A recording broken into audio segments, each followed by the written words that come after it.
Bueno, eskerrik asko etortearen. Bueno, jakingo duzu edonok, iziren partetik gatoz, bizkat elkartea ikaslei eta aurkestera, elkartarren berri emotera, eta gero bide batez, hemen ikasle ibili ginen, eta iziekide garen batzuen berri emotera. Bakoitzak emango du bere ibilbidearen berri. Naiz eta hirurok hemendik pasatutakoak izan, ibilbide ezberdinak egin ditugu, eta nik uste dut aberasgarri gertatuko zaizuela, bakoitzak nondik jo duen eta jakitea. Zain zuzen ere, momentu baten gu egon ginen zuek orain zaudeten lekuan eta momentu horretan, ezta? Hemendik irten eta gero zer egin erabakitzeko puntu horretan. Bueno, lehenengo, nik hitz egingo dizuet, eizie pixka bat aurkeztuko dut, askok igual eukiko duzu elkartaren berri, baina, oroa hitz egin duzut elkarteaz. Gero, ni Inigo naiz, Inigo Errasti. Gaur egun Bizkaiko Foru Aldundian egiten dut lan, itzultzaile, eta batzutan noizbenka literatura ere itzultzen dut. Gero, eta naiz eizieko kide, ja izango dira 10 bat urte edo, eta orain zuzendaritzeko batzordeko kide ere. Gero Itziar Otegi, hemen ikasitakoa da ere, itzultzailea, interpretea da, literatura itzultzen du, zientzia testuak, bizkat adar askotan ibila da eta ibiltzen da ere, eta iziekide da, zuzendaritzako kide izan da eta bada ere, eta irakasle ere hemen jardundakoa, gauza asko dauka esateko. Eta gero, Teresa Pradera zuen ikaskide izan zen iaz, bukatuta dago, unibertsitateko aldia eta egin du bere bidea ere, giltzan egon da lanean, orain bere Kabuzabil etxean lanean, denok ezagutuko duzu, badu blog bat ere, beste lagun batzuekin batera, eta badauka ere gauza asko dauka esateko. Eta guk bakoitzak bere eta aurkeztuko dugu, gero nahi izan ezkero, egongo da txanda bat, galderak eta egiteko, edo zuen zalantzak edo nahi dituzue planteatu, elkarrizketak moduko bat egiteko, denon artean. Lehenengo eta behin, eizie bizkate aurkeztuko dizuet, hau da, eiziren web horria, hor ikusten duzu helbidea, eizie.org, eta eiziek, ja badauzka urte batzuk, 87an sortu zen, orduko itzultzaile multzo batek sortu zuen, helburu jakin batzuekin, baina gero zabaltzen joan da asko elkartea, helburu berriak ere sortzen dira, denpora desberdinak dira ere, baina nik uste dut beti nahi izan duela aurreko itzultzaileen eta datozen... Sartu.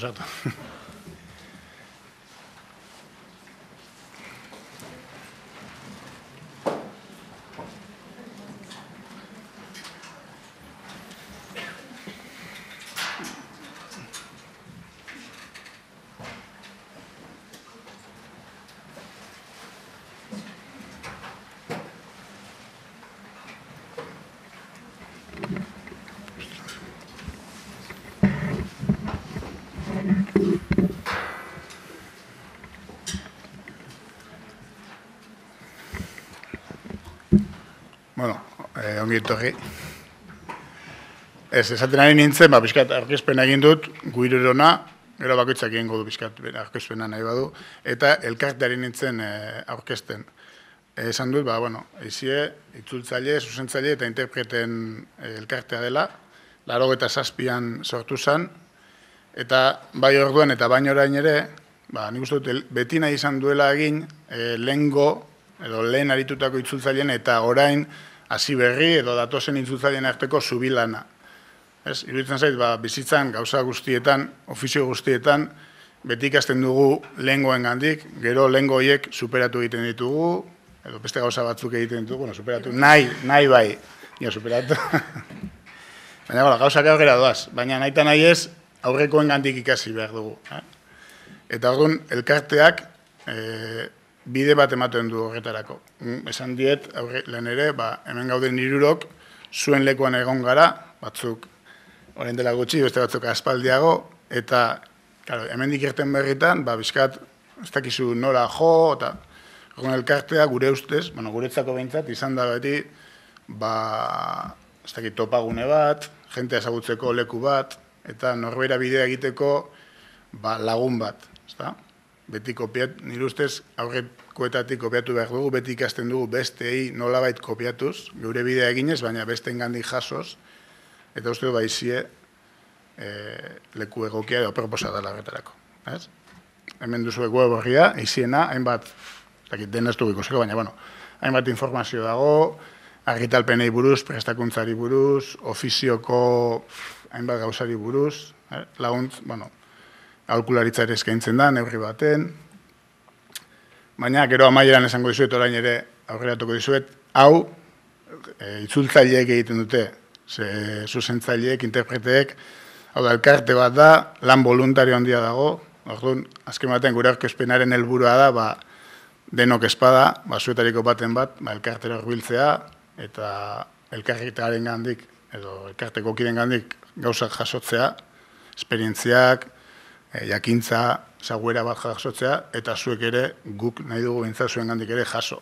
Zuek ere guri ematea, gogoa, beste jakintza mota bat, beste esperientzia batzuk. Orduan, gero norbait ikusi nahi baldin badu ere, ona etorri naiz, elkartea, eizi elkartea nortzu gara, bizkatorra aurkezten da, eta hemen,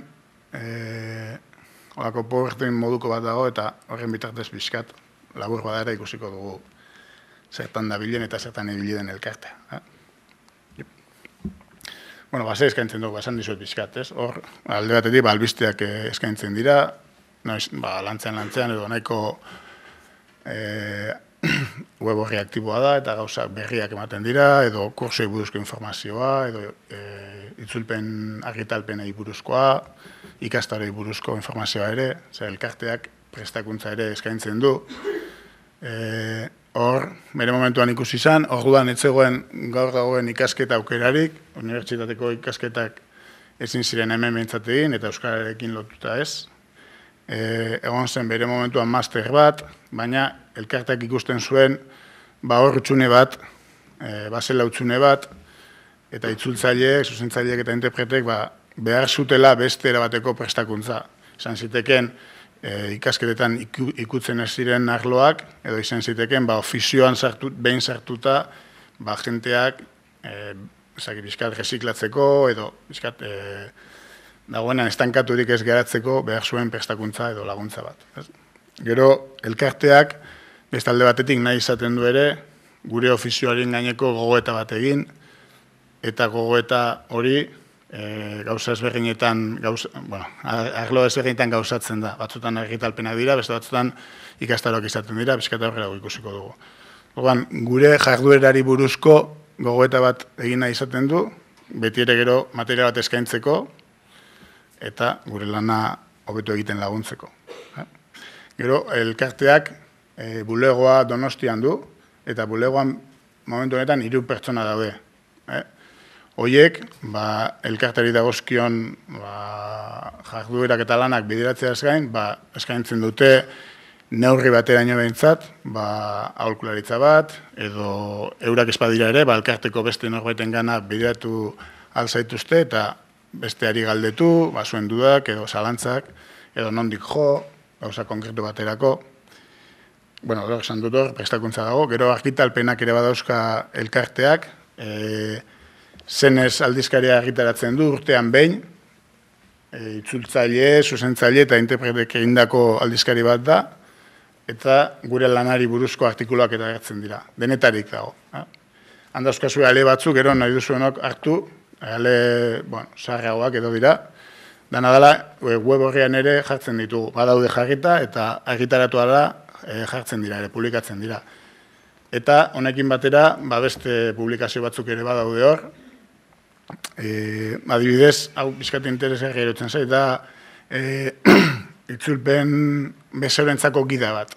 Hemendik irtetzen duzuenean, igual, jango zarete ez dakit elkarte, erakundere matera lanera, baina asko zuen kabuz hasiko zarete lanean, eta bezeroak izango dituzue. Eta erdoan, honezkero jakingo duzu igual, baina, bueno, bezeroa nahiko batzutan gai erreza izaten da, gehienetan ez. Beti izaten dira, hortirabira batzuk edo, eta bezeroari neurri batean mintzat, irakatzi alzaio ere, zer eskatu leiken, zer ez, eta noaino doan gure ahalmena. Orduan, gida honek bizka laguntzen du, bezeroak ere jakin dezan nola eskatu itzulpen bat, edo ze espero dezaken, eta zer ez. Eta gero, azkenik hor, literatur itzulpenaren sustapena, elkartearen, ez dakit, alderdi fuertetako bat izan da, urte askoan egin da hor lan handi bat, handik ere jarraitzen dugu, eta horrek, holan, argien, eman du, literatura universala bilduma, eta gero horrek ikarri dituen beste hainbat adar. Bueno, albistegiak, 3 albistegi daude elkarteren inguruan, bat eta bizkat desberdinak dira. Itzul baitarena, ez dakit ezagutzen duzuen, saltatzen den, bai. Hemen lotura bidezko albistegi bat izaten da, antena ere, deitzen zaio, eta hor, han hemen agertzen diren gauzak eta bildu, eta, bueno, referentzia eskarretarako atari bat dala uste dugu. Bizkat informatuta eta egoteko. Gero, gure albistegia, weban bertan agertzen dira, adibidez, hau, gaurko zaio hau, edo literatura universalari buruzko ikastaroa, udan izango dena, Ibarren, hor, elbisteak sartzen doaz.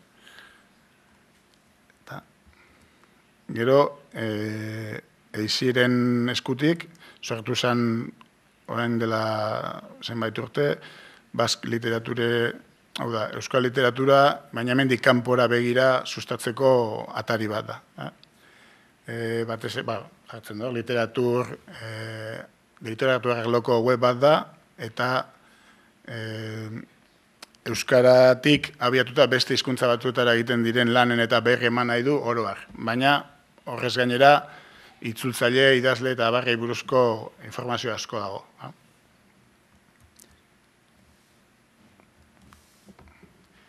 Bueno, lehen aipatu duzuan gogoeta horrek, gure lanari buruzko gogoetak, emaitza ezberdinak ematen ditu. Zenbait emaitza goten dira, eta batzuk artikulu modura edo argitaratzen dira, hori da langintza xeeki. Momentu baten ikusi gendun, literatur kritika, bizka sakonik eta etzala egiten. Egunkarietan eta aldizkarietan, hor, noizbehinka ateratzen dira, itzulitako liburei buruzko berriak, baina gehien jota, bete aipatzen da, itzulpen hona da, edo txarra da, edo bikaina da, edo alako. Baina ez da sakontzen jarduerari berari buruz. Orduan hemen daude, urtean 2 edo ateratzen dira, eta hemen dauzkazue, itzulpenen gaineko iruzkin bizkat sakonagoak. Hemen eskubuntara geratzen diren hauek dira. Gero bitzul dago, lehenengo itzula aipatuko dut. Itzul postasagenda, ez dakit ezagutzen duzuen, ja 1001 kide dauzka, hor inguru dabil, eta nola asko ibiltzen garen bakoitza bere aldetik, edo, bulego baten, baina, itzulpen lana berez nahiko bakarredan egiteko lana izaten da, eta zalantzak beti agertzen direnez, egunero, hainbat, besteekin argitzeko edo harreman bat sortzeko bidea izaten da itzul postasagenda. Ez dakit ezagutzen duzuen, baina, hor informazio asko dago, galdetu dureike, jenteak erantzuten du, batzutan erantzun bat ere ez da izaten, gehienetan bai, jenteak banikala emango nuke, edo, jenteak beste itzultzaile batzuekin, zalantzak eta konpartitzeko bidea da. Baina gertatzen dena, batzutan itzuleen, itzulek, bizkan medio harin bat izan nahi du azkarra, zalantzak eta momentuan tita konpontzekoa. Baina hor ateratzen diren gai asko, bizkar sakonagoa dira momentuko hori baino. Eta behar dute, gogoeta bat eta pixka bat lantzea. Ikasketa bat behar dute ere. Eta horretarako sortu zen bitzul. Dala, hau. Eta da, itzulen sortutako, normalan adezaten da, beste batzutan igual enkarguz eginekoa, baina normalan, itzulen sortutako gai batetik tiraka, ateratzen den diskusio moderatu, bizkat mugatu baten ondoren, ez da araurik emate, baina, gomendio batzuk emoten dira, jasotzen da iritzi landu bat, eta gordailu moduko bat egiten goaz, zeo zer lantzeko duten gaien gainean. Artxiboan hobeto ikusiko da eguan. Basi ginen adibidez, koloreak. Koloreak, atzira baten estu ematen danik gai oso, sakona, baina itzultzen hasten zarenean, jatorrizko testuetan, koloreak gauza askorik kombinatzen dira, esapide ezberdinetan agertzen dira, eta euskaraz hori nola eman. Horren gainean egin zen lehenengo saioa, eta geroaren atzetik etorri da, beste hainbat, urtean 2, 3, 4, gaiak zer ematen duen ere, desogin esaten da, baina hor dauzkazue, hainbat artikulo irakortzeko, eta ez da itzul bezain bizia, itzulek egunero dauzka hainbat galdera eta zalantza agertzen dira itzulen, hau bizkak helduagoa da, baina beste patxada bat ez irakortzeko artikuluak eta gaiak izaten dira. Baina beti dago zer ikasi. Gero, hori, gogoeta eta ikerketa horrekin lotuta ere, literatur itzulpena lehen esan dizuet, elkartearen alderdi fuertetako bat dela. Batez ere literatura universala bilduma lantzen eta hasi ginen, eta horretan jardun dugu, baina horrek ikarri du gero atzetik beste hainbat material. Hor joan dira sortzen, ikusten duzu, katalogoa,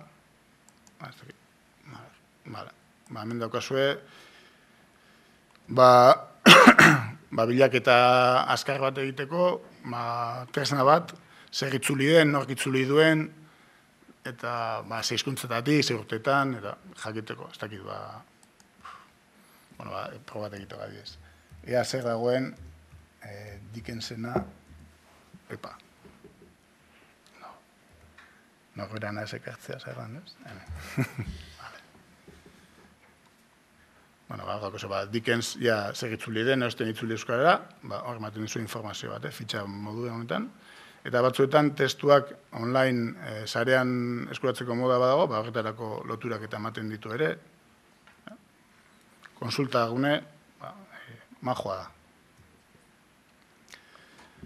Gero egin zen beste lan bat, inventario bat, azterketa bat, urte horietan zehar itzulitako lanen gainean, jakiteko zer itzuli den, hori katalogo moduko batean batzeko ere, eta gero hemendik aurrera plangintzan moduko bat egiteko ere, zer falta den itzultzeko edo zer itzuli beharko litzateken, atzerako lan begirada bat, gero aurrera nondik jo edo jakiteko. Eta gero, literaturarekin lotuta ere, egin zen hor 2008an saio bat, hain zuzen ere, lehen esan dudan azterketa horiekin, nondik jo jakiteko. Nola ez dan egiten oroar itzulpen lanein buruzko azterketa sistematikorik, lehenengo urratz bat egina izan genuen irizpide batzuk eta esartzeko. Hor batu ziren itzultzaile batzuk, idazle batzuk, eta topaketaren emaitza ere, hemen daukazu itzul baitaren horrian,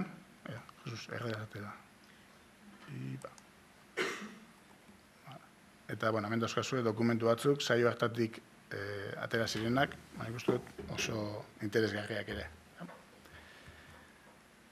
Eta gero, beste arlo batzutan, hizkuntzaren arloan, literaturatik eta kanpo, eta enpresa munduarekin lotuta ere, egin esan dira saioak, dekizu zurek ere, hizkuntzen teknologia eta asko hasidan arlo bat dela, eta horri iziek ere nahi zuen egon, bizkat gitxenez entzule eta ikusle gisa, gero jakiteko zer mugitzen dan, eta horrek ere eraman gaitu beste foro batzuetara, enpresarekin lotuago dauden foroetara, eta hori ere beti zaitzen gara gero bizkat biltzen eta informazioa ematen. Badaukazu horre modua horren berri jakiteko. Gero, esan dizuet lehen, bulegoaren bitartez, informazio asko eskaintzen da, edo harremanak egiteko modua ere bada, beste itzultzaile o zuzentzaile interprete batzuekin harremanetan jartzeko, eta hemen dauzkazue lotura batzuk, hoiekin edo harremanetan jartzeko modu ematen dutenak. Zuzentzaileen zerrenda bat, interpretaziorako protokoloak, PDF moduan dauzde hemen emanda, bezerentzako gida, hemen paperean dagoena, hor daukazue digitala, edo, azten zaretena intzultzen, kontratu eredu bat edo nahi baduzue aurkeztu, ez dakit, argitaletxe baten, edo enpresa baten, edo alakoa, hemen daukazue, eredu batzuk dauzkazue. Eta gero baliabidetarako lotura bat. Gaur egun, hor naiz denetan sartuko, bestela biarrate gaude hemen. Baina, badago hor zer esploratu. Eta gero, esan dizuet lehen ere, lehen unibertsitateko ikasketarik ez zegoen horren beste aukerarik, eta elkarteak uste zuen hor basela utxune bat, betetzen saiatu gara, azken urteetan are igual indar gehiagoz ere, eta hainbat ikastaro egiten dira urtean zehar, arlo desberdinak eta ikusteko. Zuek orain badaukaz asko ikasteko, hemengo klaseak eta dauzkazue, baina, gero jakin hemendik irten eta gero ere, badagoela nola jo gauza gehiago ikasteko. Eta, hor dauzkazue, azkenengo urteetan egindeko ikastaroak. Normalean, lanbideko ofizioko jente izan duten da, edo itzultzaileak, edo interpreteak, edo zuzentzaileak, beste ofizioko beste kidei, euren esperientzia eta ematen eskaintzen dietenak, ez? Horrako zaiz, puntuazioari buruzko ikastorak egin izan dira azkenengo urteetan, zuzenketari buruzkoa, hemen zuzenketa lantegia, interpretazioari buruzkoak, herramienta informatikoei buruzkoak, Workfast eta gaztelania xede, komentatuko dugu, bizkatori bakoitzan esperientzia kontatzen dugunean, zer behar dagoen edo nola ikusten den bakoitzak hori. Itzulpenaren teoria, zuek ikasi duzu, baina, badago jente asko ofizioan da bilena eta estena pasatu unibertsitatetik edo masteretatik, eta horin berri behar izaten duena, hor, hainbat ikastaro egoten dira.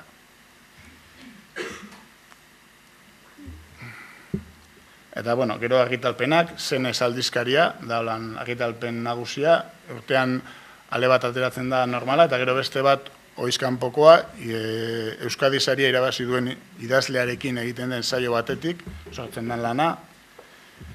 Gero dago, gu baino lehen ibilitako, antzinagoko itzultzaileen lanak eta jasotzen dituen bilduma bat, eta itzulpen eredugarrien edo antologia izan daiteke hirualetan egina, horretanak web horrean daude ere eskura da. Eta gero, aipatu dizuet, gure bidez, edo gure elkartaren eskutik, literatura unibertsala ateratzen da, Urrezko biblioteka, dala literatura unibertsalean publikatuz joan diren, ale berezien bilduma txiki bat, deskatalogatuta, edo aspaldi egindako lanak dira, baina igual merezi dutenak berriz argitaratzea, beste bilduma txiki bat eginda, eta oraintxe ari dira ateratzen lehenengo emaitzak. Literatura unibertsalak, 152 edo ale edo dauzka dagoeneko, eta oraindik arian dabilen bilduma bat da. Gero itzulpenen kritikak ere ateratzen ditugu, berez egunkaritan ateratzen direna jaso, eta gero elkarteak berak ere agintzen die kritikoei eta egiteko, eta hola bizkat lanbidearen gaineko gogo eta gehiago egiteko. Ez dago beste batiarik. Ez. Eta gero elkarteak ere ikusi du beti askotan itzultzaileen lana, bizkat bigarren maila baten, bigarren plano baten geratu dela, eta jenteak ez daukala kontzientziarik igual gizartean eta gure eguneroko bizitzan komunikazio asko eta askoren atzean itzulpen lana dagoela edo interprete baten lana dagoela, eta beti garrantzi handia ematen izan dio gure lanaren sustapenari. Eta horretarako hainbat jarduera egiten dugu urtean zehar, presenteago egon dadin itzultzailearen figura, interpretarena eta zuzentzaileana gizartean olan oroak. Hori da dana. Garo, hau lehen esan dizuet, hau lan voluntarioaren ondorioa da, lehenengo elkartea sortzeko, elkarteak kideak bigar gaitu, gaur egun 300 bat kide edo gara elkartean, esan dizuet, bulegoan 3 pertsona aritzen dira, baina, aurkezpen hau izan da batez ere, jakin dezazuen gure berri, eta nahi duenak, jakin dezan, zabali dauzkagula ateak, kide berriak egiteko, bai dela zuen esperientzien berri emateko, edo zuen ekarpena egiteko, edo laguntza berri izan ezkero, elkartean eskatzeko. Elkartean sartzeko, kuota bat ordaindu behar da, baina, zuek gehienok, zuek izango zuez, lizentzia dun berriek, 26 urtetik bera, ez dute sarrera kuota hori ordaindu behar, eta urteko kuota besterik ez da ordaindu behar elakoetan. Naiz eta, eta hemendik aurrera izena eman ezkero ere, irailean adibidez izena bat emaduzu, eduda pasatuta gero, urteko kuotaren parte bat baino ez da ordaindu behar, proportzionala, beraz, animatu zaitezte eta egin, elkarteko kide. Orain, ezkat niri deskantzaten usteko, igual Itziarrek kontatuko dizue bere ibilbidearen berri.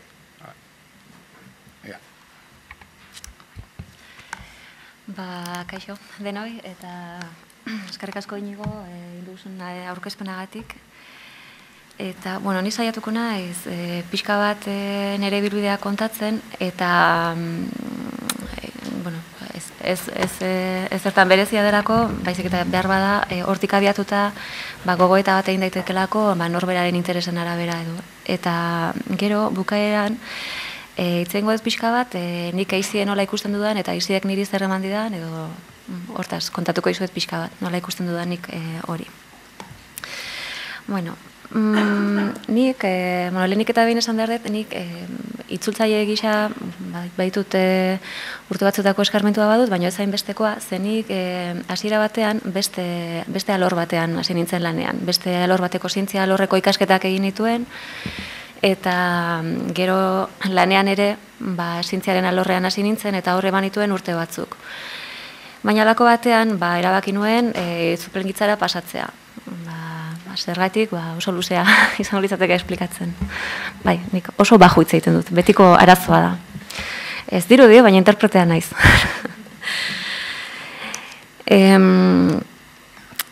Orduan, lanean enbilen, beste alor batean nik lehendabiziko karrera elikagaien zientzia eta teknologia ikasi nuen.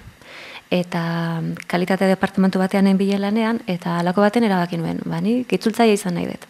Eta orduan, itzulpengintza eta interpretazioa ikasten hasi nintzen hemen. Eta lehendabiziko 2 urteak, bi gauzak egin lan egin eta ikasi. Eta 3. erabaki nuen gauzak pixka bat, apustu handi bat egitea, eta lana utzi, eta, aprobetxatuz garai hartan, gaur egun ere uste ez dagoela, ez? Ez dakit.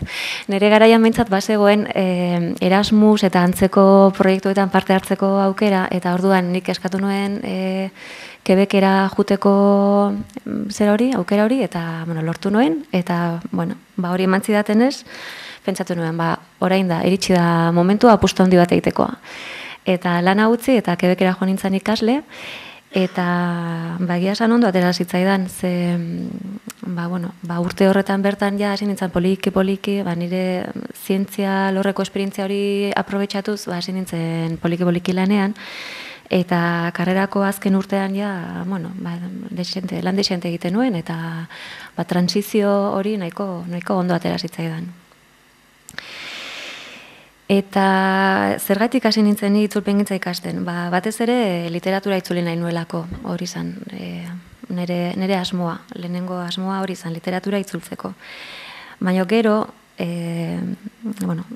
bizibidea nuelako, eta egia esan oso interesgarria egiten zaidalako baita ere, zergatik ez aprobetxatu aurreko eskarmentu hori, eta orduan zientzia ere itzultzea erabaki nuen hasieratik. Baina karreran interpretazioa deskubritu nuen, hori ez zegoen ere planetan. Baina deskubritu nuen eta egia esan izugarri gustatzen zait. Eta hor, hiru hanka horietan dago pixka bat bermatuta nire lan planteamentua gaur egun. Itzultzaile eta interprete autonomo naiz, itzultzaile modura zientzia eta literatura itzultzen ditut batez ere, eta interpretazioaren ere nabil, hortxe nabil. Bueno, eta non ibili naizen, hasieran karrera amaitzen edo ari nintzela, pentsatu nuen, literatura itzultzen hasteko behar bada, bide bat izan zitekeela, literatura unibertsalaren bitartez, ze bestela, ez eren eskarmenturik eta ez eren izenik gabe, nola jotzen duzu argitaletxe baten gana, esan ez, aizunik literatura itzuli nahi dut, maiazu aukera bat. Hori oso zaila da, eta orduan, pentsatu nuen, lortuko banu behar bada, horrelako lehiaketa bat, esleipen bat ateratzea, behar bada, hori bide bat izan liteke. Eta lortu nuen, eta lortu nuen literatura unibertsaleko titulu bat itzultzea, Asienario, eta horren bitartez, gerora, horrek ematen dizu, beste posizio batean jartzen zaitu horrek, argitaletxeen gana ate joka joateko. Eta hortik hasi nintzen poliki-poliki literatura itzultzen. Beti ere, zientziaren beste hanka hori utzi gabe. Eta interpretazioan nola hasi nintzen, nik uste denok haste garen moduan, dagoeneko lanbidean ari direnen eskutik. Nik irakasle izan dituen Jaione, Arregi, hor ratzean dago. Eta Lourdes Azmendi, eta beraiek asko lagundu ninduten, asko lagundu zidaten interpretazioan sartzen. Eta halako batean, lortu nuen baita ere aukera bat, hemen, hain zuzen ere etxe hontan, klaseak emateko, interpretazioan batez ere, baita itzulpen gintzan ere, itzulpen juridikoan, eta ingelesa gaztelania ikasgai batean. Eta ausartu nintzen, naiz eta garai hartan ez neukan interpretazioan halako eskarmenturik, ausartu nintzen eta egia esan oso esperientzia polita izan zen. 2 urtez egon nintzen hemen eskolak ematen, zuek bezalako ikaslei, eta egia esan oso ondo pasa nuen. Asko ikasi nuen, esperot beraiek ere zerbait ikasiko zutela, ni behintzat asko ikasi nuen, eta oso gustora egon nintzen. Gero, egia esan nik beti izan dut alako kanpora joateko zera bat, gogo bat, eta hemen eskolak ematen ari nintzela lagun batek pasazidan iragarki bat aurkitu zuela, eta Genebako nazioarteko erakunde batean itzultzaile bat behartzutela, zientzia itzultzaile bat, itzultzaile espezializatu bat, gaztelaniara noski. Eta, saiatu ingo naiz. Eta joan nintzen Genebara, azterketa pare bat egin nituen, eta ondo atera zitzaidan. Eta orduan, familia hartu, eta Genebara joan nintzen, urte betez, lanera. Eta egia esan, sekulako esperientzia izan zen. Egon nintzen munduko merkataritza erakundean, zientzia itzultzaile, eta gero erabaki nuen bueltatzea, baina egun ere jarraitzen dut haientzat lanak egiten, bidaltzen didate materiala itzultzeko, eta etxetik aritzen naiz haientzat ere.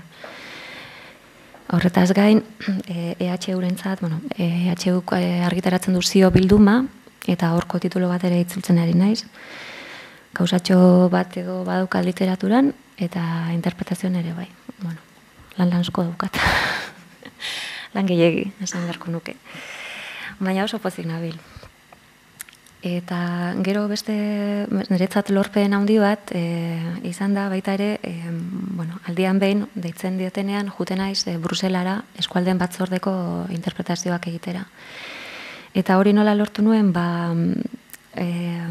hemen eskolak ematen ari nintzen garaian, aholkularitza pedagogikoa izaten da, aurten ere izan duzuela, izan berria duzuela gainera, eta Bruselako interprete eskarmentu handiko bat etorri zen, eta nik pentsatzen dut, hortik edo sortuko zela kontua.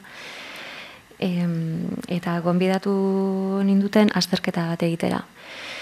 Bruselako azterketa oso zaila da, oso gogorra da, oso jende, esaten dutenez oso jende gutxi gainditzen du, eta nik lehenengoan ez nuen gainditu, baina antza gertu gelitu nintzen, ze gero beraiek gonbidatu ninduten han hilabete bateko egonaldia egitera, eta han egon nintzen bango interpreteekin trebatzen, hilabete oso intensiboa, eta hilabete horren ondoren azterketa egin nuen berriz eta gainditu nuen. Eta orduan badaukat akreditazioa Bruselan jarduteko.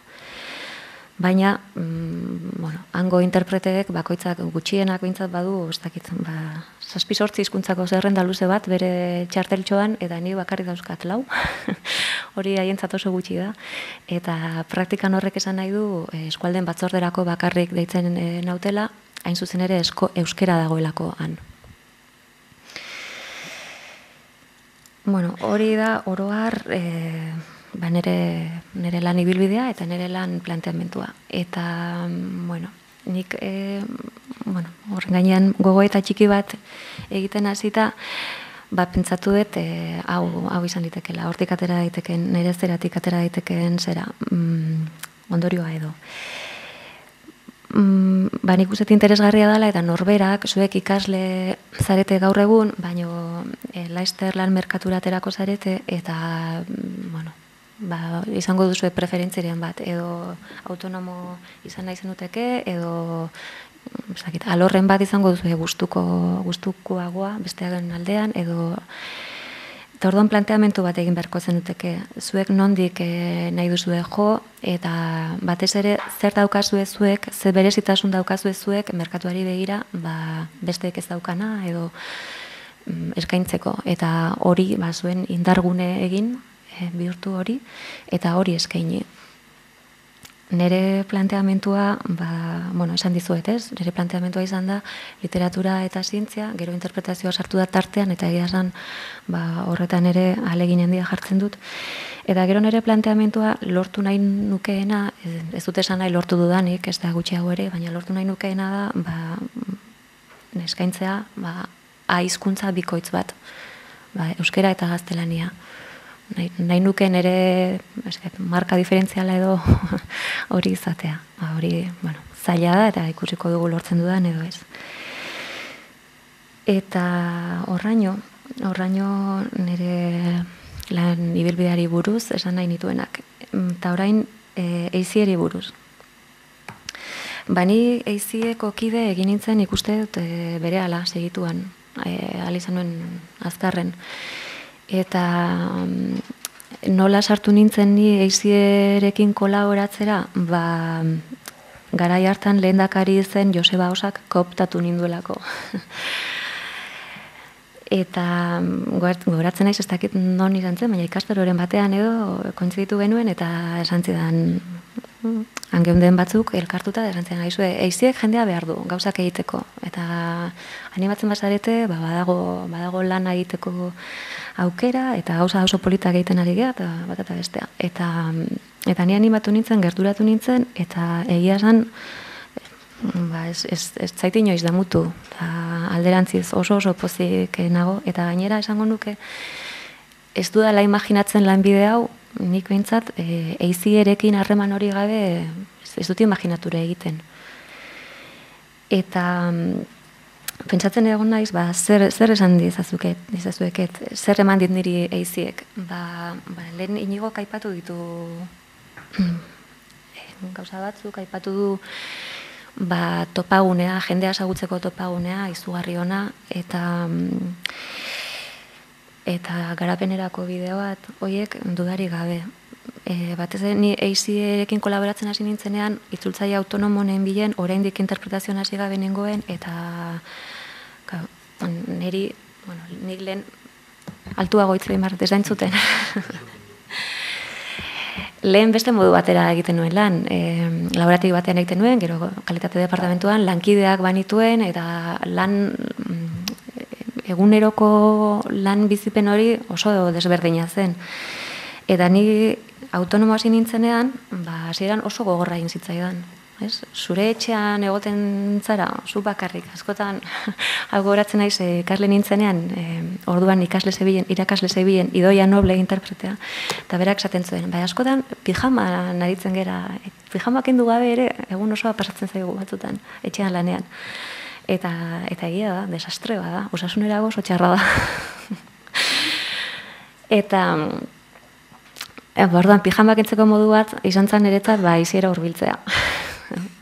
Eta horrela jendea ezagutu nuen, oso jende interesgarria, eta oso harreman aberasgarriak egin ditut nik izieri esker. Eta, topagune bikaina, eta gero, nire garapenerako ezinbestekoa izan da, bai itzultzaile interprete moduan, baina bai pertsona moduan, nik baditut hor itzulpen gintzaren, oro har hartuta itzulpen gintzarekin lotuta interesgune batzuk, eta iziek sekulako aukera ematen ditu, hoiek praktikan jartzeko. Adibidez, ni lehen zuzendaritza batzordeko kide nintzen, baina gaur egun ez. Gaur egun naiz, lehen satelite bat naiz, bai. Baina ni arduratzen naiz, oso modu rimonbantean esan da, kanpo harremanez arduratzen naiz. Baina horrela esan da, egiaz dena baino askoz gehiago dirudi. Baina praktikan hori mugatzen da, Featel izeneko erakunde batetan eizieren ordezkari izatera. Lehen banintzen beste erakunde batean ere ordezkari, hasiera batean ASOCES izenekoa, eta gero Red Vertice bihurtu da. Espainia mailako itzultzaile eta interprete elkarteak biltzen dituen plataforma bada. Eta Featel, aipatu den erakunde hori, da Europako literatur itzultzaile elkarteen kontseilua. Eta horre egiten denik zubilana egiten dut, eizieren artean, eta bi erakunde horien artean, egun Featelekin bakarrik. Eta oso lan polita da, bolondrez moduan nabil, eta denborak entzen du, hori da arazoa, baina sekulako satisfazioak ematen dizkitu baita ere. Hor nabil, foro bat daukagu hor, eta hor, Europako herrialde guztietako itzultzaileekin harremanetan nago, klik batekin bidez, eta hori niretzat izugarria da. Eta, besteak beste, nahi dut hor dago, Inigoak aipatu du lehen, literatur itzulpen gintzaren gainean mintegi bat egiten da urtero, eta hori niretzat zan, sekulakoa, eta poliki hurbiltzen hasi nintzen, eta lortu dut nik koordinatzea. Oso polita da, eta oso gustora nabil saltza bietan. Eta esan behar nuen beste zerbait, beste ideia bat, baina joan zait. Etorriko zait behar bada, geroago. Ondorio modura, nik egia esan, nire ikuspegitik ez dudala lanbide hau imaginatzen eizieren presentzia garrantzitsu hori gabe. Sekulako, autonomo izan da behintzat, sekulako bakardadean eros zaitezke, eta hor berriz daukazu jendea, daukazu prestakuntza, daukazu sekulako material importantea, garrantzitsua. Eta gainera, zure interesen arabera, interes horiek garatzeko plataforma bikain bat. Eta listo.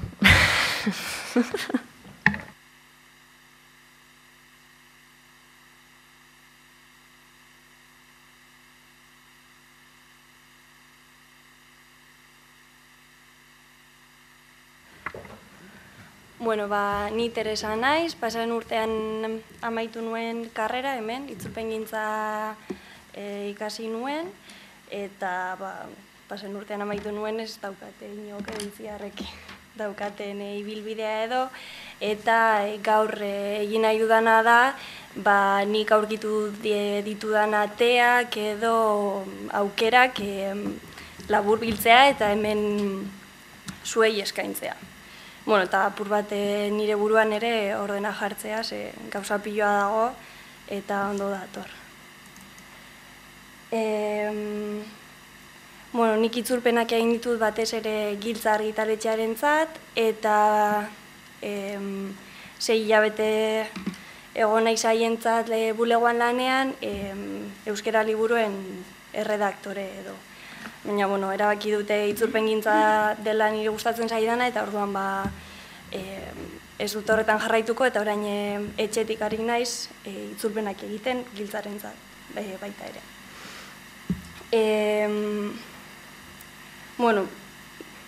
Prestatu dute aurkezpentsoa edo 3 ataletan, alde batetik karrera amaitu ondoren ikasten jarraitzearen aukera daukagu, bestetik praktikak egitea egin daitezke baita ere, eta gero lan munduan sartu gaitezke. Edo hori da helburua lehenago edo beranduago. Orduan, karrera amaitzen dugunean, Itziarrek esan duen moduan, aurkitu behar, nik uste dute oso garrantzitsua dela jakitea zer daukagun eskaintzeko, zer egiten gaituen berezi.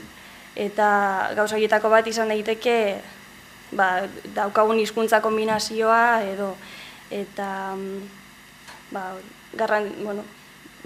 komenida batzuetan hizkuntza lantzea, igual gaztelera karrera euskeraz egin badugu, baina gazteleraz ere itzuli nahiko bagenu, igual konbenida horre sakontzea edo, eta gero atzerriko hizkuntzak zabaltzeko aukera dago, bekak daude, ez dakit ezagutzen dituzuen, gobernuak diru laguntza bat ematen du, 1.000 euro ingurukoa, eta diru horrekin aukera, zuk bilatu behar duzu egonaldia eta ikastaro atzerrian, baina zuk kudeatzen duzun nahi duzun moduan, eta aukera polita izan daiteke, baina bekaduna izan behar zara aurretik beka eskuratzeko bestela zin da. Gero hezkuntzaren webgunean, hor daukazue esteka, bekaz y ayudas atalean informazio piloa dago beken inguruan eta aukeren inguruan. Gero unibertsitateetik atera eta igual aukera ikasten jarraitzeko aukera nabarmenena edo masterra egitea da, eta Elenaik batu du Iñigok itzulin guruka blogeko kide naizela, eta horre oso sarrera polita daukagu usoak idatzia. Euskal Herriko Unibertsitateak hizkuntzalaritzaren arloan eta eskaintzen dituen masterren inguruan. Baina beste master pilo ere badaude arlo guztietakoak hemen bertan gure inguruan. Eta gero, estatuko beste unibertsitateek ere eskaintzen dituzte masterrak eta ikastaroak, eta el diccionario traidor izeneko blog batean daude, ez dakit ikus, dezakegun, ez dakit dara nola bueltakuna. Baina hor zerrenda bat dago master guztiekin arloka sailkatuta uste dut, ez dakit ikusi izango dugu.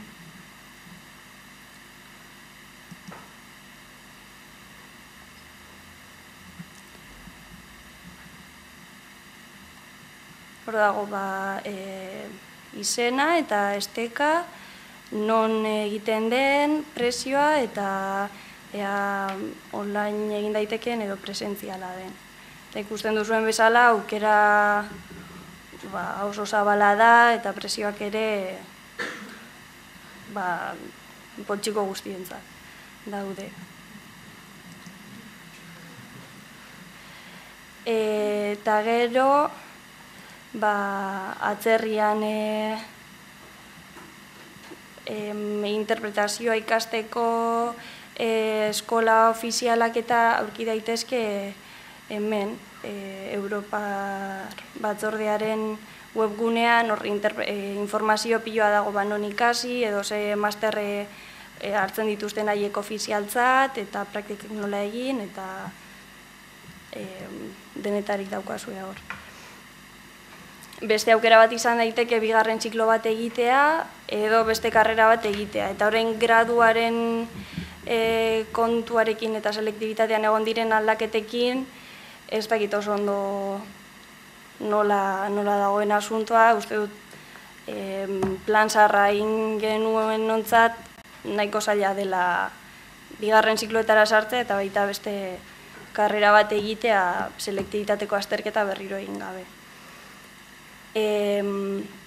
Eta beste aukera bat, hain garestia ez dena eta hainbeste denbora eskatzen ez duena da itzulpen ikastaroak egitea. Ez dakit ezagutzen dituzuen, baina badaude hainbat eskola, adibidez Kalamo Ikran, Fidesku, Aulasik, eta magister honetan guztiak agertzen dira, eta horre egin aldituzue edozeri buruzko ikastaroak. Nik Aulasik ekin egin nuen tradosi buruzko ikastaro bat, online egiten da, eta bai esan merezi du, aukeratu dezakezue zuen gustukoa den ikastaro bat horri buruzkoa bakarrik dena eta hori egin. Eta ez master oso bat bakarrik daukaten presioekin eta eskatzen duten denborarekin. Eta ikasketak alde batera utzita, baina lan munduraz osotara sartu gabe, praktikak ditugu. Segurazki ezagutuko duzue Praktigez ataria, unibertsitateak eskaintzen duen praktika zerbitzua da, eta horra gertzen dira praktika asko, nik hainbat egin ditut, EHUko Zientzia eta Teknologia Fakultaterako itzulpenak egiten ibili nintzen, horiek praktika ordainduak dira, eta dirua beti dator ondo, baina gero feedbacka esen oso interesgarria izan ez dakit. Gero baita ere 452 gradu Fahrenheit literatura konparatuari buruzko aldizkarian hasi nintzen praktikak egiten Praktigez bidez, eta oraindik ere bertan kolaboratzen dut, oraintxe hasiko dugu nire 3. edizioa oraintxe hasiko gara prestatzen, eta hori oso polita izaten ari da. Gero berriak ere eskaintzen ditu itzultzaileentzako eta zuzentzaileentzako bekak, edo gutxienez pasaden irailean eskaini zituen, ez dakit urtero egiten den, eta nire ikaskide izandako neska bat dago beka horrekin berrian lanean, Maialen, eta kontatu didanagatik oso gustora dabil merezi duen esperientzia da.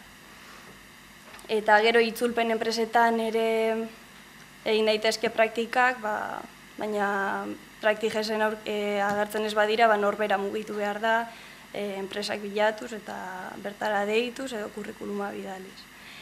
Eta gero beste aukera interesgarri bat da gobernuz kanpoko erakundeetan aritzea. Ez dakit, interesatzen zaizuen arloren bat badago, ez dakit, polita da, giroa oso ona izaten da, ni munduko medikuak elkartean nabil, itzultzaile voluntario, eta aukera izan dute webgunea itzultzen gabiltza, bideo baten itzulpena ere egin dugu, eta ez dakit, horre ez dizute ordainduko, baina esperientzia eta ezagutzen duzun jendea, dira oso aberasgarriak naiz eta ekonomikoki esaportatu. Baina beste gauza batzuk ere badaude, eta batzutan aberasgarriagoak dira, dirua bera baino. Eta gero atzerrian ere badago praktikak egiteko aukera,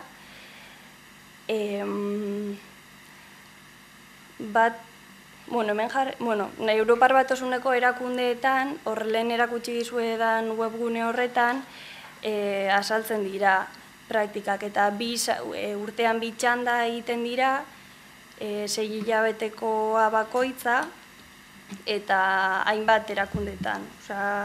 Bruselan badaude bekak, Estrasburgon ere bai, Luxemburgon, eta hainbat arlotan, baina bai itzulpengintzan eta bai interpretazioan ere. Eta gero badaude beste beka batzuk, atzerrian praktikak egitekoak, hor dituzue Faro eta Argo, nazioartekotze bekak, Leonardo bekak, EPES bekak Bizkaitarrentzat bakarrik, Elkano bekak eta Confebask bekak, baina horiek ez dira itzultzaileentzako. Horre donor aurkez daiteke, eta apuntatzen diren enpresen arabera, aukeratuko dituzte ikasle batzuk edo bestea. Eta nik uste normalean itzulpenak egiteko aukera handiegirik ez dagoela, baina, bueno, hala ere, ez dakit, aukera ona izan daiteke. Eta gero niri, oso erabilgarria iruditzen zait, Gipuzkoan Gazte horri aldea, ez dakit ezagutzen duzuen, informazio piloa dago, eta badago atal bat bekak eta diru laguntzak deitzen dena, eta hemen beti nahiko eguneratuta dago, eta beti agertzen dira gauza interesgarriak. Beraz, merezi du noizean behin begiratzea. Eta gero, hemendik kanpoko webgune asko ez ditut ezagutzen. Hau Stage en Ligne, Frantziako zerbitzu bat da, eta nahiko beka edo nahiko praktikaldi eskaintzen dituzte itzulpengintzaren arloan edo nazioarteko harremanen arloan, Frantzian beti ere. Eta gero praktika batzuk ordaindu gabe izaten dira, eta horrek nahiko eztabaida sortzen du beti, nik gai horri buruz hitz egiten dudanean, ze guk praktikak egiten ditugu ikasteko, kurrikulumean esperientzia daukagula jartzeko, baina batzuetan ematen du enpresa batzuk horretaz aprobetxatzen direla, guk behar dugunez, igual pres gaude kobratu gabe lan egiteko, baina azken batean zerbitzu bat ematen ari zara enpresa horri, denbora eta lehina eskaintzen ari zara, eta airetik ez gara bizi.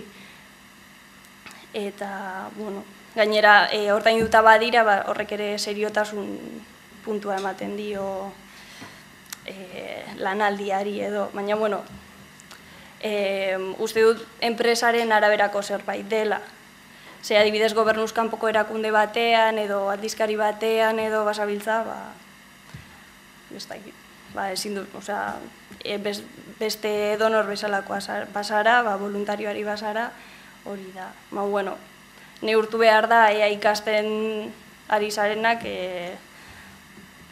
diru falta betetzen duen edo konpentsatzen duen.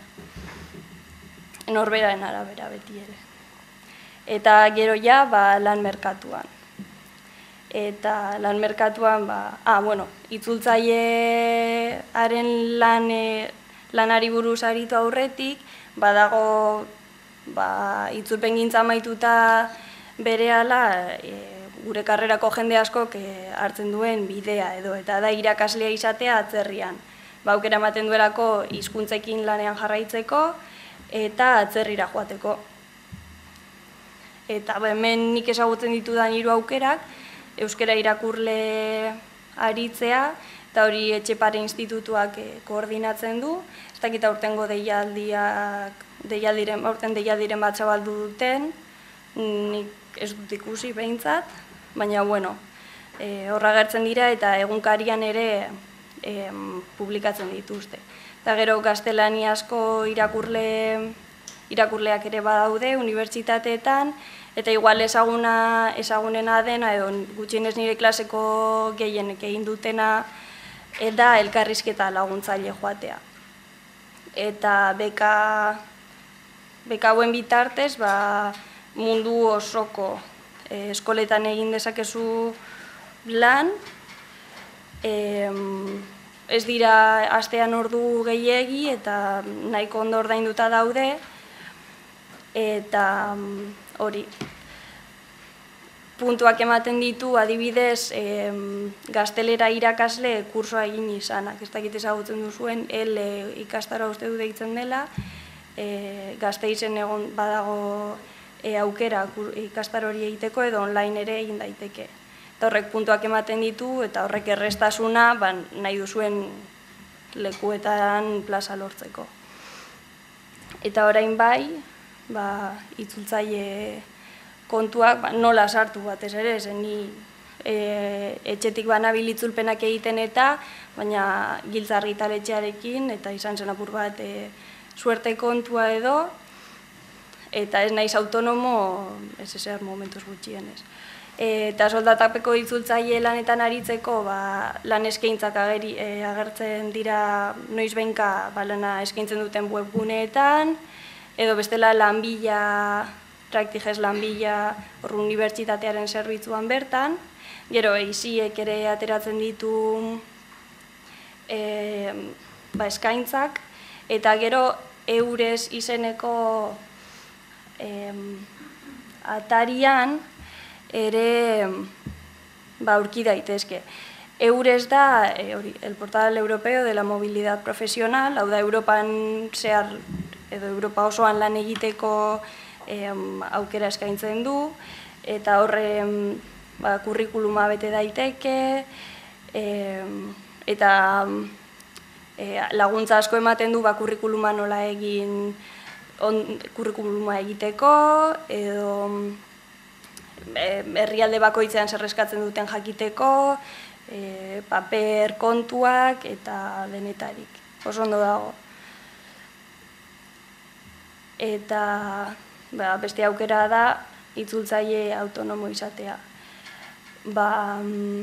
Badaude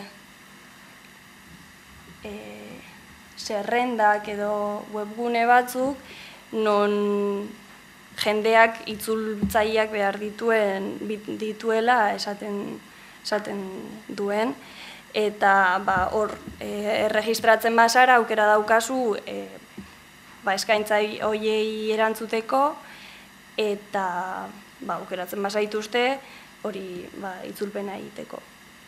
Eta gainera ondo dago, foro piloa daude, eta horre eztabaidak egoten dira nola itzuli, edo bezeroekin nola jokatu, eta hau da Translators Cafe, eta Proseta beste bat oso antzekoa. Gero LinkedIn da, ez dakit ezagutzen duzuen, Facebook antzeko bat dela esango nuke, baina lanerako edo profesionala. Eta horre, zure perfila betetzen duzunean, kurrikuluma betetzen duzu, eta lagunak edo gehitu beharrean, bezeroak edo kontaktuak edo enpresak gehitzen dituzu. Eta horre agertzen baita ere lan eskaintzak agertzen dira, eta elkarri lana pasatzeko aukera ematen du, eta zure itzultzaile, zuzentzaile, maketatzaile, sarea sor dezakezu. Eta berdin EISIen, horre aukera, soldatapeko lanekin bezala, enkarguak ere agertzen dira. Eta hori Itziarrek komentatu duen moduan, batzuetan ematen du itzultzailea bakarrik eta bakartuta dagoen pertsona bat dela, baina ez da horrela edo luke horrela izan behar, eta horretarako dago EISIE edo beste hainbeste, PETI, TLF, eta hauek aipatu dituzte edo Inigok edo Itziarrek, itzul posta zerrenda, itzul baita, blogak daude, baita ere, LinkedIn, eta da hori, nik uste dute garrantzitsua dela sarean lan egitea, ez bakarrik sentitzeko, baizik eta lana hobetzeko ere, eta ematen du batzuetan dena dela lehia, unibertsitatean nota honenak ateratzea gero ez nongo praktikak egiteko eta horrekin lan honena lortzeko, baina azken batean elkarri laguntzen badiogu, guztiok helduko gara nahi dugun lekura, eta atseginagoa izango da bidea. Eta, ni EISIeko kide naiz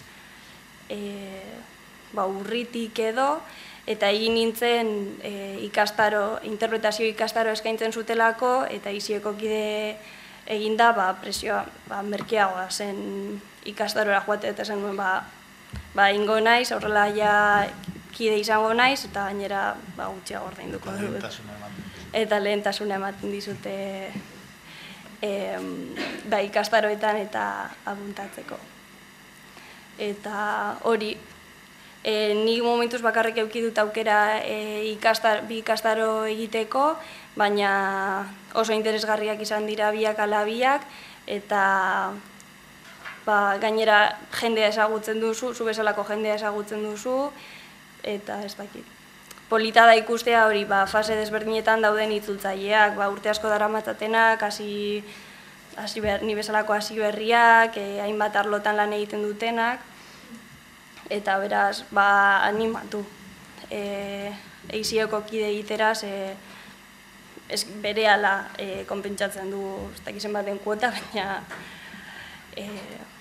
berehala lortzen duzue, ordain duzuena baino gehiago. Eta hori. Gero, aldatu egin zait, bueno. Hori, espezializazioaren arloan eta, nik ikusi dudara da, garrantzi handia ematen zaiola, trados, wordfast eta horrelako tresnei. Eta ez bakarrik erabiltzen jakiteari, baizik eta eukitzeari berari ere.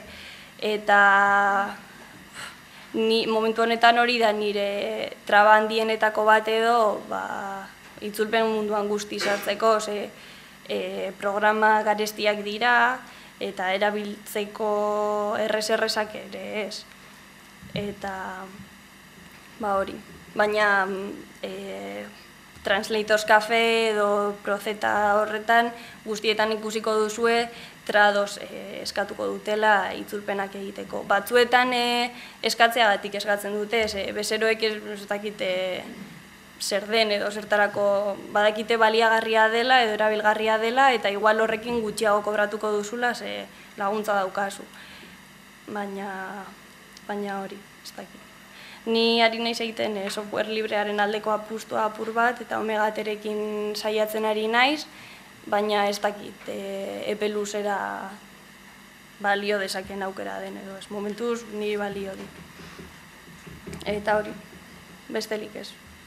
Ez bakartzeko eta kontaktuan jarraitzeko ikaskideekin eta irakasleekin eta lotxagatzeko bai eiziera joateko, igual niri gutxien errespeto apur bat ematen zuen hainbeste urtetako elkarte batean sartzea horrela, beste zer gabe, baina merezi du. Eta mundu guztia da ongi etorria. Eta besterik ez.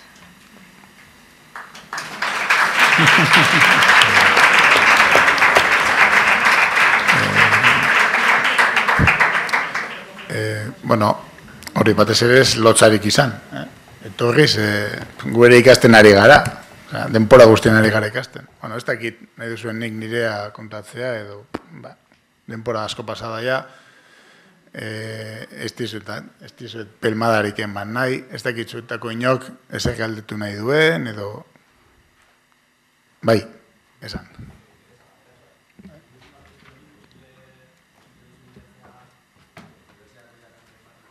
Bai, horretarako dago eginda, gero non baiten eski egitzeko, ez dakit oso ondo nola egin daitekeen, baina bai. Gure blogean itzulinguruka oso interesgarria da, eta irakurleak behar ditugu, guk idazten dugu buruan daukaguna, baina idazten dugu erantzun baten bila, eta ez daukagu erantzunik, eta orduan. Baina bai, jarriko dugu eta abisatuko dugu non lortu edo. Nik gauza batxo bat gehitu nahi nuke. Ez da txikikeria, gaurko egunean batez ere ez. Aipatu dut Teresak, eizieren ikastaroak egiteko kide izan ezkero merkeagoak direla. Baina ez bakarrik eiziek antolatzen dituen arako. Lehen aipatu dut Red Vertice hori. Eizie Red Vertice horretan sartua dagoenez, Espainiako plataforma horretako ikastaroetan ere deskontu txiki bat izan dezakezue. Eta gaurko egunean ez da txikikeria.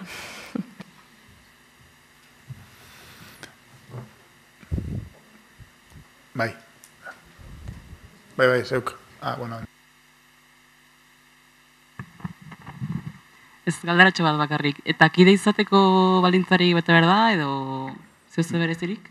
Bai, bueno, lizentziadunak, hori, ikasketak bukatuta izatea, bestela liburu bi itzulita izatea, edo, hori bizkate, liburu biren besteko horri kopuru bat itzulita izatea, edo urte batez itzultzaile jardutea.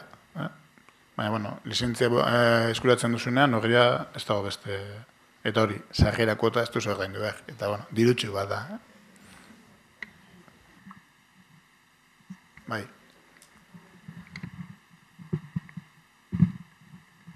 Nik beste galderatxo bat ere bai. Ez que azkenean karrean ere bai gora eta bera gabiltz itzultzaile, interprete, eta gero izi ere bai zuzentzaileak hartzen ditu bere gain ere bai.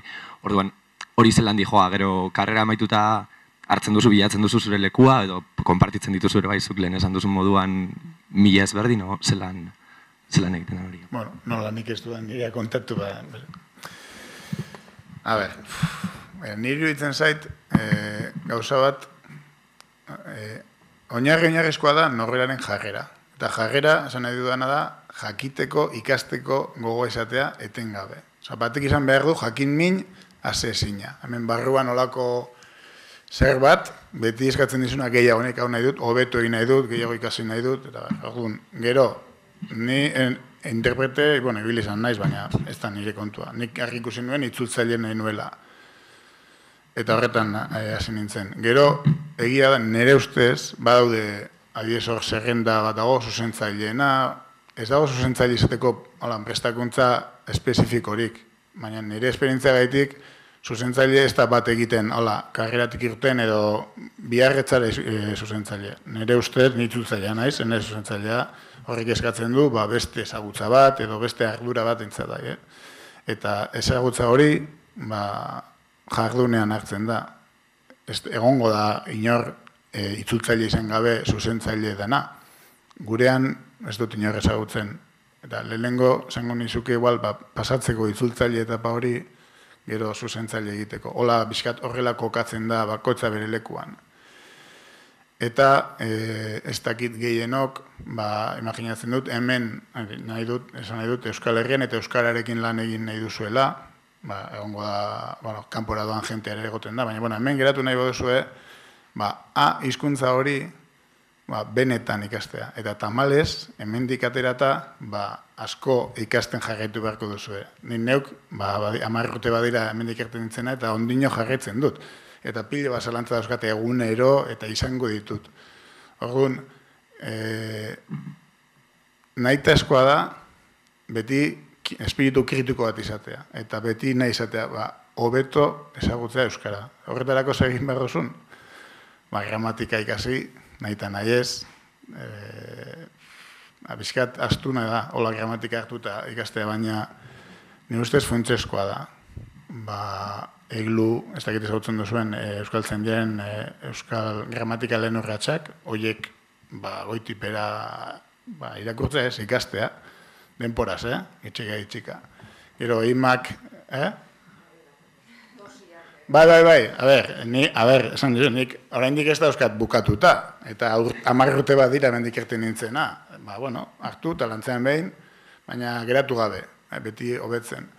Gero, Eimaren estilo liburuko ale horiek, lehen egon gara komentatzen, ez dakit esan dizueten, baina hor, egia da ikasmaterialetarako lana direla, baina askotarako balio du. Eta hor, nire ustez giltzarria izango daen bat, ateratzako oraindik, laste aterako da, puntuazioarena, eta ez dakit ematen zaio nahiko garrantzi, karreran ni emango nintzenean behintzat ez idaten horren begirik eta eman, baina irietzen zaitu hori izango dela, bizkat zuen bidea eta ondo oinarritzen lagunduko dizuen lan bat. Orotariko ustegia, interneten daukazue konsultatzeko, behin eta berriz begiratu, hartu ereduzko, niri hau igual izango da, eta zuzenean erantzuteko, nire modua da ereduzko itzultzaile batzuk hartzea, edo niri gustatzen zaizkidanak edo, baina hori norberak egiten du, nik ez dizut izenik emango. Niri gustatzen zait, honek eta hark eta besteak itzultzeko duten modua. Eta, zuzena gainera. Eta haien gandik, kopiatu, bizkat, zakar samarra da, baina bai, egiten duzu zure estilo propioa handik eta mendik hartzen. Eta horrela joango zara bidea eginez. Baina, beti arkatza eskuan, eta tripak ateratzen edo zer testuri.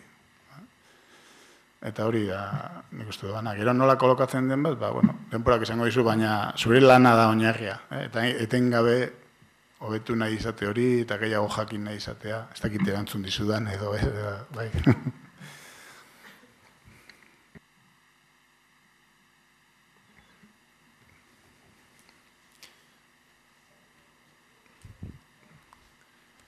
Hori hemendik ateratzen zaretenean, beti jarraitu beharko duzu, ikasi eta ikasi. Ez dago beste modurik. Eta beste galderarik edo dako zuen.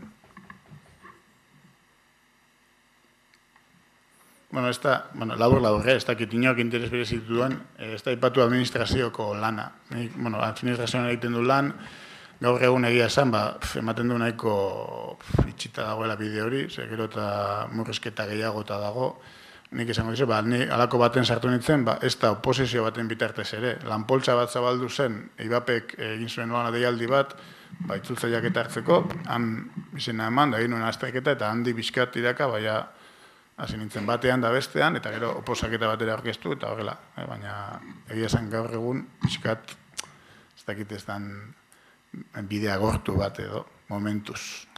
Baina, danetan saiatu behar da, han eta hemen. Beste galderik ez bago, eskerrik asko, gogoratuan dauzkazuela argitalpen batzuk eta eramateko dira. Eta animatu eta egin kide.